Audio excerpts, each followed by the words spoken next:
And as I understand you're saying on your understanding that that's not required by your rules. In other words, your rules do not require the survivor of a sexual assault to have to make her allegation in the presence of the person whom she accuses as having assaulted her. If I understand your question correctly, from what I've heard from Mr. Spink's testimony, that is not something that we require now. I'm prefacing this in the fact that it's not my field that I work with every day. Mr. Spinks and those who work in the service department work with these matters, but that is my understanding.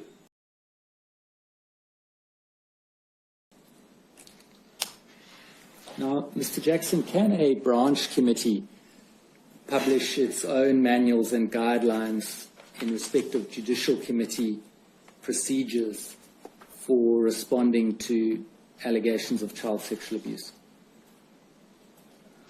I would think it would be unusual for that to happen. Seeing it's not my field per se, I couldn't give an inclusive answer with regard to that, but as far as the general principle goes, I would expect that they would get back to the service committee on it. Well, that may be so, but the point I was seeking to have you address was, can you understand how a woman might feel when allegations which she brings forward against a man in the congregation are considered and judged entirely by men? Obviously, I'm not a woman, so I wouldn't like to speak on their behalf, but the two of us, I'm sure, could understand from what has been expressed and believe that perhaps there would be a hesitancy there. And can I add this to the question, because it's one of the factual circumstances we face in this hearing. Can you understand the circumstance for a woman who brings an allegation against an elder, who is a friend of the others, who must judge the truth or otherwise of the allegation? Can you understand how that person must feel? I can try to understand it, Your Honour, yes. But again, could I ask, and again, this is not my field of activity, but as far as I understand, we have a process in place whereby a neutral member, like a circuit overseer, will be involved with such a sensitive case. So, okay. The present step, so the answer to your question? The present step is this, is that in that example you accept it's a case where there was no other witness beyond the woman herself. There was no other witness except the woman herself, but added to that were the circumstances. Yes, well, the circumstances were that she was raped in the field. Mm-hmm. Yes, but they were circumstances. And it was sufficient, there being only one witness, it was nevertheless sufficient for the conclusion that the man should be stoned to death. Mm-hmm. Yes. Now, is it... I think we're agreeing on the point. Yes, is it not the case that had Jesus been asked about a case of sexual abuse, he may have referred back to this part of Deuteronomy and said that it's not required to have two witnesses? I certainly would like to ask Jesus that, and I can't at the moment. I hope to in the future. But that's a hypothetical question which if we had an answer, then we could support what you said. Well, if you read on, you'll see there's a process. This gives the person the right to officially have an announcement made that they're no longer one of Jehovah's Witnesses. But as I already said, if they decide they don't want to exercise that right, they don't automatically come under this provision. They're still subject to the rules and discipline of the organisation, aren't they? I would have to check on that because personally that's not my field. But my understanding is if a person has made it known by their actions in the community over a period of years that they're not witnesses, we would only hold any reports in abeyance until they decided they wanted to return.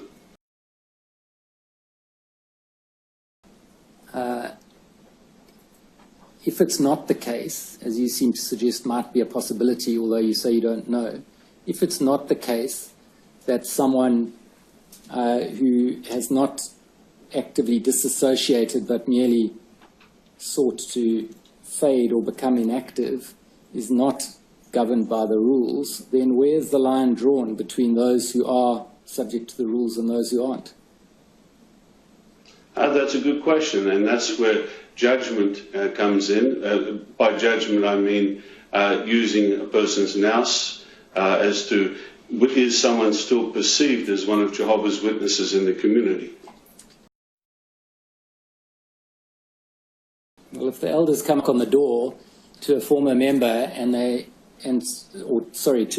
a member who's been inactive and sought to fade away, and says, "Well, are you still a Jehovah's Witness or not?" and the person says, "Well, no, I don't want to be a Jehovah's Witness," the consequence of that will be either disfellowshipping or disassociation, won't it? No, I don't agree with that. Not from what I've seen.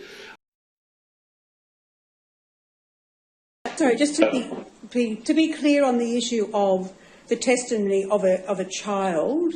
Again, is there an age that you might define a child, compared with a youth, to make that distinction? Is there any age category or some criteria that you would use? Or Sorry, I wish I could answer your question, but I think that goes to people more qualified than I am.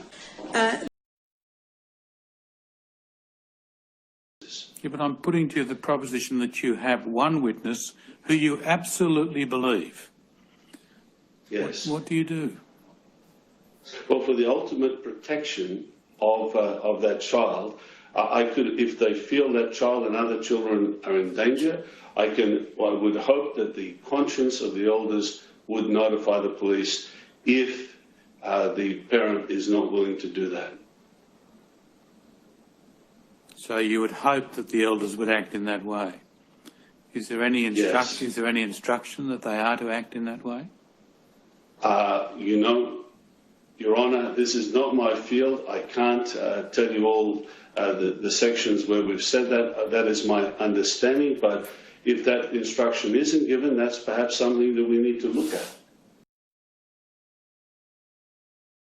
Yes. And so, for example, if they had become inactive or sought to fade without formally dissociating, and the elders came to visit and found them celebrating Christmas or a birthday, they would be found to be in transgression of the rules, would they not? That is not my understanding. But again, as I said, it's not my field. That goes into policy with regard to those type of things. But from my personal experience, that's not the case. Well, listen, you say it's not your field, but you remember the governing body, which is responsible, as you've said, for the whole field, and you've been a member for 10 years, and all the committees are responsible to and accountable to the governing body. So That is correct. So it is your field, isn't it? Only as far as approving the basic scriptural principles. So is there a scriptural principle that you have in mind you want to ask me about, or are you talking about policies and implementation of policies? So there is a difference there. Yes. And the policies are all subject to the scriptural principles, aren't they? Yes, and if you have a question on the scriptural principle, I'm very happy to try and explain it. And for that reason, the policies have to be approved by the governing body to ensure that they are in keeping with scriptural principles. That's correct. But the fact that the policies at times need to be changed shows that there is leeway there. Preface this in the fact that it's not my field that I work with every day. Seeing it's not my field per se, obviously I'm not a woman, so I wouldn't like to speak on their behalf. But again, could I ask, and again, this is not my field of activity, I certainly would like to ask Jesus that, and I can't at the moment. I hope to in the future. Sorry, I wish I could answer your question, but I think that goes to people more qualified than I am. I would have to check on that because personally, that's not my field. You know, Your Honour, this is not my field. I can't tell you all the sections where we've said that. That is my understanding, but again, as I said, it's not my field.